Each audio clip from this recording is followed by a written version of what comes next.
So this video will be about assembling the initial display of results that we get for each city. And this is definitely subject to change. Just trying to get you started here.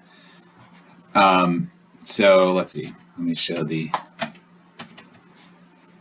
here's your urban heat multi-city draft results. This top slide now has a tentative list of tasks for assembling initial results. First of all, the cities should always be alphabetized, so do that here too. Otherwise, you can't find where they are. And then what we're going to do for each city, at least for now, is 3 slides or 4, I don't know, whatever fits. Slide 1 will be a screenshot of the map that I'll show. Slide 2 will be the histograms that you already have, plus concurvity between TCF and IMP. That's essentially nonlinear correlation, since we're doing nonlinear modeling. And might just be slide 3, initial GAM results, all times of day for impervious and TCF, and tables and R-squared values. So I've done this for Durham. So I haven't completed it, and this, remember, mine don't always look that nice. It's keep things as neat as you can.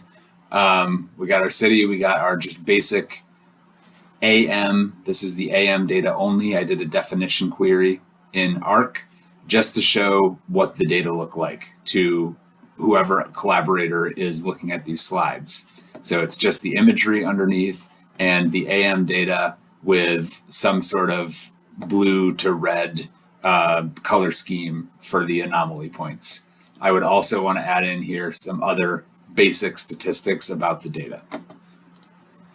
Then we've got the histos that you've already done. And the one thing I've added here that I'll show is concurvity, meaning how well can you model impervious using GAM on TCF. And so the lower, the better here. It's very, similar to the idea of a Pearson correlation, but nonlinear. So it's a little more harsh in a good way, or an important way.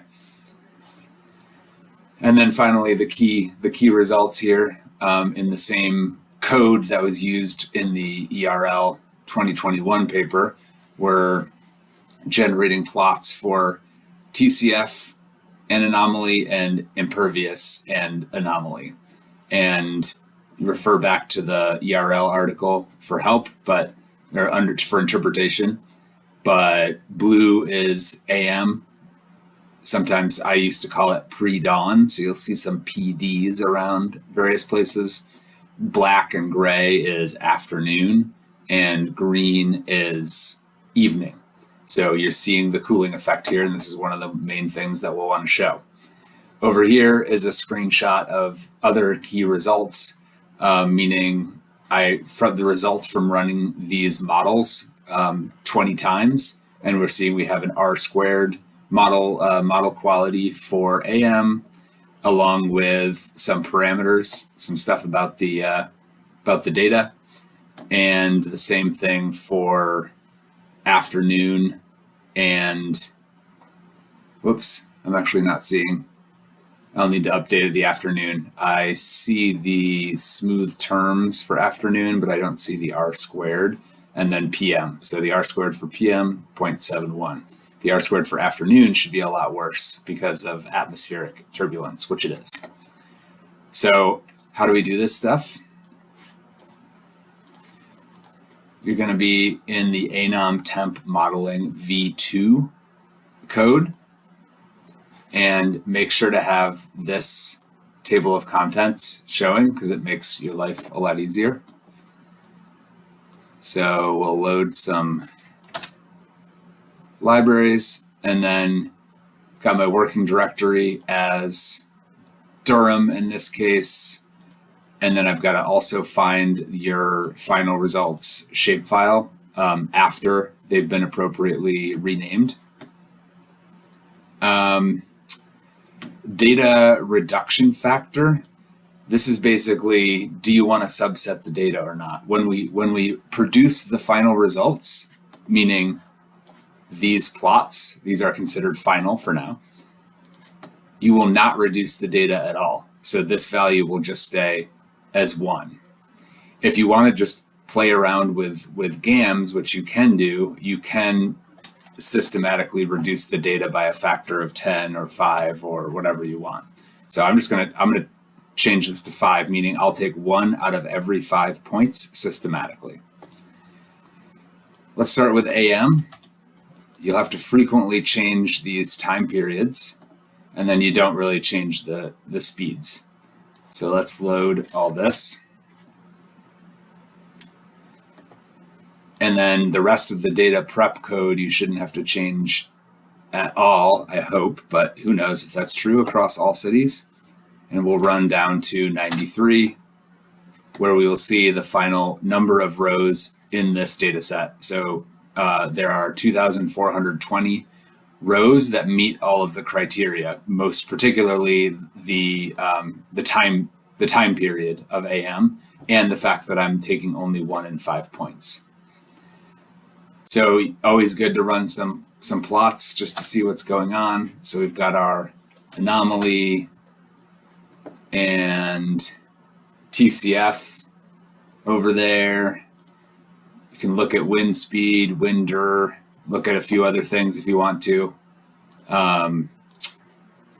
Some of these may not work because they're, oh no, that will work, SCF. It is, the data are there. These maps should work. Again, this is just for you having a look. The next thing I usually do is this GAM experimentation. This is why I do that subsetting. So now my data set is reasonably small and a little less, a little more independent because I've sampled only 1 in 5 points. And this is where you can set up the model. Now, for now, this is the important piece. You don't need to play too much with the model. The model is just going to be TCF, impervious, elevation, the TCF impervious interaction term, latitude and longitude, and then the only thing that you might add in there would be water distance if that's available. So other than that, don't play with the model at all. Just run it and we'll change things later on if we need to, but we're going with the keep it simple mantra. So I'll run that GAM. I have a second model here. This is just so I can change one thing and compare it to the first one, but I'm not going to do that right now. Summary of the model. You can learn about this, what all this stuff means. If you don't know that stuff already, we've got, an R squared of 70.76, says some stuff about the coefficients. We can look at the fits for each individual model. So this one's always useful, particularly if you run if you get this final output and it looks weird, you can track back and look at these kind of outputs to see if the general shape of the curves are as you'd expect. So in this case, TCF cools, impervious does basically nothing, and elevation seems to warm as it gets higher elevation. And a lot of the variability in the temperature is still just picked up by location in some generic way, meaning we don't understand all of the factors that play into where it's hot and cool in Durham. So these are all just your own little diagnostics. This concurvity here on line 171, you do need to grab that information. So this is just basically a big old correlation table. And I won't go into detail, but we're going to do the conservative metric of what is the worst possible concurvity. And you're basically just looking for values that are close to 1, but I will tell you the only one that we really care about right now is this right here.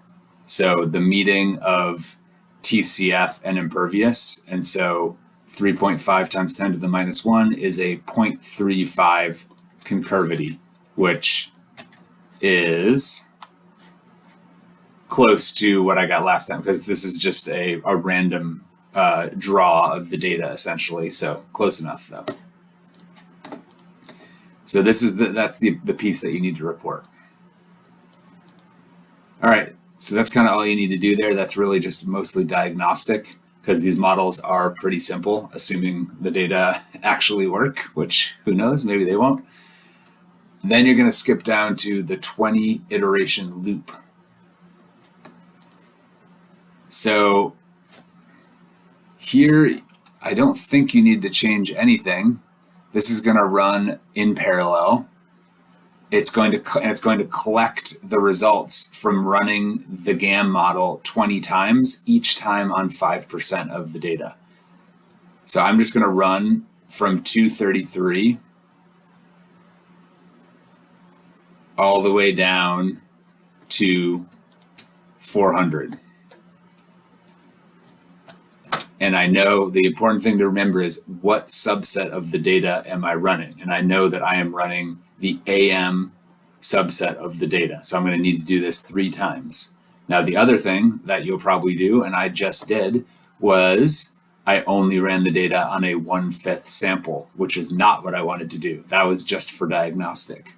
So I would then want to go back up and say data reduction factor should only be 1, AM is fine, but we need to get this code, or get the data set going. Now our number of rows is 12,000 instead of 2,400. So that's all of the data for AM, which is better, of course. So we'll go back down to this loop and scroll down to the bottom of the loop and the output of the results again. And now it should take a little longer, not too much longer, since we're powering through pretty good. This is going to be our mean R² value for AM, 0.76. And here's the part that's, I'm sure there's a much better way to do this, but this is the code that I have for now. We need to save off the information for each time of day in these 3 code chunks. You can see pre-dawn or AM, afternoon, and evening. So I do not want this. I'm going to comment that. I ran AM. And so I'm going to store the AM data in there and then just comment it back out and prepare for the afternoon, where I will go back up to my subsetting. So afternoon now. Run that. So now we have 10,000 points. Back down to the loop.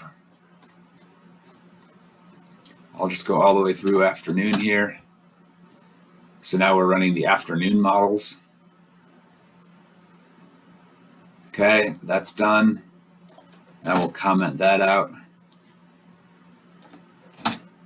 Get evening ready. Go back up. Evening is PM. Now we have 13,000. We'll go back to the loop.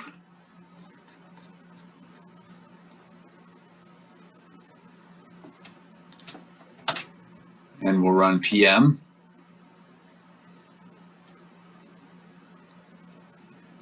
And then this is the code here that just outputs the initial results. So we'll just run that and then bring this up here, and this was what was in the slide.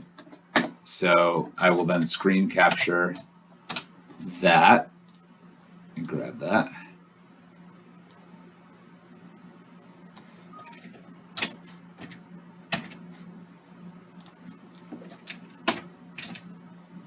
Okay, so this time it has the R² values for afternoon right here. So that's better. Not sure what I did last time.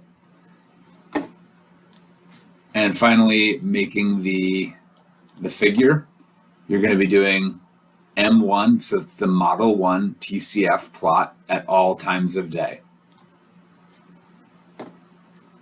Now, the one thing you may want to play with is the axes. This is the axis max and the axis min. So I know this is fine for Durham right now. but let me just run it. So I'm going to do from 597 down through 632.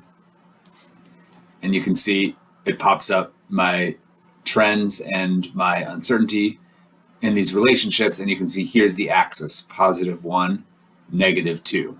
If it turns out that the actual relationships are, way subtler than this or way more dramatic, then you can change these axes so that the data and their uncertainties all show up properly. So screenshot that one as well.